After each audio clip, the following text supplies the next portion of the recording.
आज मैं आपको जानकारी देने वाला हूं कि आप कैसे पता करेंगे कि आपकी गाय भैंस के शरीर में कैल्शियम की कमी है। कैसे पता करेंगे?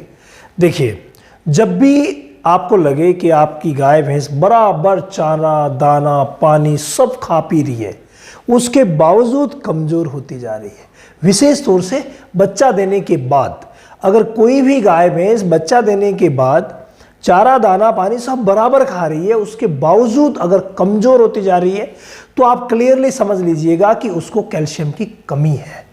नंबर 1। नंबर 2 जो बात है वो आप फोटो में देख रहे हैं। अगर कोई भी गाय भैंस बच्चा देने के बाद इस तरीके से नीचे बैठ जाती है गर्दन मोड़ करके, इसका मतलब भाई उसे कैल्शियम की कमी हो गई। ये तो पूरा का पूरा एकदम से साइन रहता है जिसमें हमें कैल्शियम चढ़ाना ही पड़ता है। इसके अलावा अगर हम आगे की बात करें तो बच्चा देने के बाद अगर तुरंत गाय बैठ जाती है गर्दन मोड़ करके, उसे हम मिल्क फीवर कहते हैं। और यही मिल्क फीवर अगर बच्चा देने के बाद नहीं होता है, प्रेगनेंसी की स्टेज में होता है या कभी भी हो जाता है, उसे हम कहते हैं हाइपोकैल्सीमिया, यानी कैल्शियम की कमी। दोनों बातें एक ही है, लेकिन ये कब होगा? ये कभी भी हो सकता है, ठीक है। और इसमें क्या होगा? इसमें गर्दन मोड़ करके नहीं बैठेगी, जबकि दूसरी पोस्चर में गाय बैठ सकती है, कई बार लड़खड़ा के चलती है, कई बार सही तरीके से खड़ी नहीं हो पाती, उसे हम कहते हैं हाइपोकैल्सीमिया, यानी हुई कैल्शियम की कमी ही है। तो ऐसे पहचान लीजिए। इसके बाद जो तीसरा बिंदु आता है और महत्वपूर्ण बिंदु है, वो है हड्डियों में विकृति।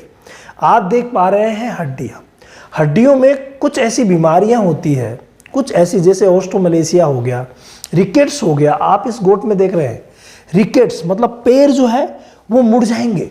तो अगर पैर मुड़े हुए हैं, हड्डियां बहुत ज़्यादा कमज़ोर हो गई है, मुड़ने लग गई है, तो फिर प्रॉब्लम कैल्शियम की हो सकती है। या फिर जब भी आपका पशु चलता है, मान लीजिए उम्र ज़्यादा है, तो चलते समय जॉइंट्स में से अगर कर कर की आवाज़ आ रही है, झटके की आवाज़ आ रही है, तो इसका मतलब समझ लीजिएगा कैल्शियम की कमी है। समझ गए?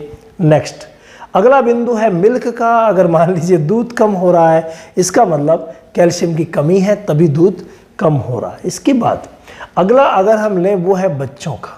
अगर किसी भी माँ में कैल्शियम की कमी होगी तो बच्चे इस तरीके से कमज़ोर पैदा होंगे। इसके अलावा अगर बच्चों में कैल्शियम की कमी हो गई तो वो एक हड्डियों का ढांचा सा बन के रह जाते हैं, अच्छी तरीके से वो ग्रोथ नहीं कर पाते हैं। तो आप देख सकते हैं कि बच्चों में कैल्शियम की कमी है। इसके बाद अगर हम देखें हीट वाली बात, भाई ये बहुत ही महत्वपूर्ण बात है। अगर कोई गाय भैंस हीट में नहीं आ रही है तो कैल्शियम की कमी हो सकती है। हीट में आने के बाद कंसीव नहीं कर रही है तो कैल्शियम की कमी हो सकती है। कंसीव करने के बाद बच्चा नहीं दे रही है, अबॉर्शन हो जाता है, तो कैल्शियम की कमी है। बच्चा जब दे रही है उस समय कई प्रकार की विकृतियां, कई प्रकार की परेशानियां उसमें हो जाती है, जैसे प्रोलप्स की शिकायतें, फूल पाछा दिखाने की शिकायतें, ठीक है। इसके अलावा कभी भी लंगड़ापन हो गया, वो तो खैर हड्डी से रिलेटेड है, लेकिन लंगड़ापन की शिकायत कैल्शियम की कमी की वजह से। इसके अलावा बच्चा देने के बाद जैर नहीं अटक रही, मतलब जैर अटक गई है, गिर नहीं रही है, कैल्शियम की कमी।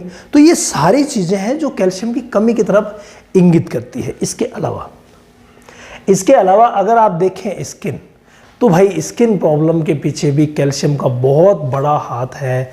कहीं पर भी अगर हम देखें स्किन प्रॉब्लम अगर हमें नज़र आ रही है तो हम तुरंत समझ सकते हैं कि उसको कैल्शियम की कमी हुई है। तो ये सारी चीज़ें हैं जो कैल्शियम की कमी की तरफ इंगित करती है। इसके अलावा कुछ चीज़ें और हैं। अगर कैल्शियम की कमी रही और गाय भैंस के कहीं पर भी कट लग गया, तो कट लगने के बाद उसमें से जो ब्लड आ रहा है वो कंटिन्यूसली आता रहेगा, थक्का नहीं जमेगा। तो ब्लड जब आता है खुले में तो वो जम जाता है, रुक जाता है, और वो होता है कैल्शियम के कारण से। लेकिन अगर कैल्शियम नहीं है तो फिर जो प्लेटलेट्स आई है वो कहाँ से प्रोथ्रोम्बिन बनाएगी, कहाँ से वो जो है वो फाइब्रिन को, आपके फाइब्रिनोजन को फाइब्रिन में बदलेगा, नहीं बदल पाएगा। तो नतीजा थक्का नहीं जमेगा। तो अगर थक्का नहीं जमेगा तो खून बहता रहेगा, ये भी कैल्शियम की कमी है। अगर किसी भी गाय में कैल्शियम की कमी है, वो कहीं से कट गई है, तो कटने के बाद अगर ब्लड गिर रहा है वो कंटिन्यूसली गिरता ही जाता है, गिरता ही जाता है, रुक नहीं रहा है, इसका मतलब इसमें कैल्शियम की कमी है। इसके अलावा कैल्शियम जो है वो अकेला नहीं, इसके साथ दो जो मिनरल है, ये कैल्शियम एक प्रकार का मिनरल ही है, दो मिनरल और है जो इसके साथ जुड़े हुए रहते हैं और इसके अनुपात में चलते हैं। उनमें से एक है फास्फोरस और दूसरा है मैग्नीशियम। अगर कैल्शियम की कमी होती है तो फास्फोरस पर भी फर्क पड़ेगा, तो मैग्नीशियम पर भी फर्क पड़ेगा। तो कैल्शियम की वजह से तो जो नुकसान हो रहे हैं वो हो ही रहे हैं, इसके अलावा वहाँ पर मैग्नीशियम और फास्फोरस की अधिकता वाले सिम्टम भी आ जाते हैं भाई, क्योंकि उनका रेशियो बराबर रहना बहुत ज़्यादा ज़रूरी है। इसके अलावा अगर हम बात करें हेयर ग्रोथ की, तो हेयर ग्रोथ में भी कैल्शियम का बहुत बड़ा रोल है। कैल्शियम के बिना ये संभव नहीं है। कहीं पर भी शरीर में अगर घाव हो गया है और उस घाव को हम बनाना चाहते हैं कि घाव जल्दी से जल्दी भर जाए, तो घाव भरने में भी कैल्शियम का बहुत ही बड़ा रोल होता है। इसके अलावा इम्यूनिटी, आप सभी को पता है कि हर एक पशु में रोगों से लड़ने की एक विशेष कैपेसिटी होती है जिसे हम इम्यूनिटी बोलते हैं, रोग प्रतिरोधक क्षमता बोलते हैं। रोग प्रतिरोधक क्षमता हालांकि vitamin A, vitamin E, vitamin C, levamisole, ये कुछ चीज़ें हैं, ये कुछ मिनरल और विटामिन हैं जो उसे बढ़ाते हैं, लेकिन इनडायरेक्ट वे में इन सभी के लिए कैल्शियम की बहुत ज़्यादा अहमियत होती है। कैल्शियम ही है जो शरीर की टोनोसिटी को बनाए रखता है, शरीर को चलाने वाला ही आप पूरी तरीके से कैल्शियम ही मान लीजिए। अगर शरीर के किसी भी अंग को कैल्शियम नहीं मिला, हम उदाहरण के तौर पर लें कि रूमन को कैल्शियम नहीं मिला, तो अगर रूमन को कैल्शियम नहीं मिलेगा तो रूमन में जो मोटिलिटी रहती है, उसकी गति रहती है, वो गति कम हो जाएगी, जो कि 2 मिनट में 3 बार वो गति करता है, घूमता है। और वो घूमता है तो उसके अंदर जो कचरा भरा है, जो चारा है, जो दाना है, वो सब मिलते रहते हैं और उनका पाचन सही तरीके से होता है।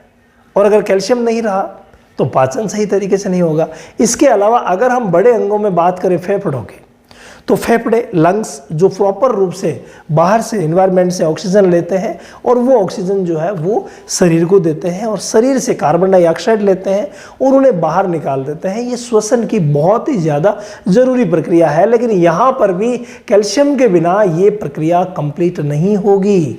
कैल्शियम ही है जो फेफड़ों को मजबूत रखेगा, कैल्शियम ही है जो डायफ्राम को मजबूत रखेगा, कैल्शियम ही है जो हार्ट को मजबूत रखेगा।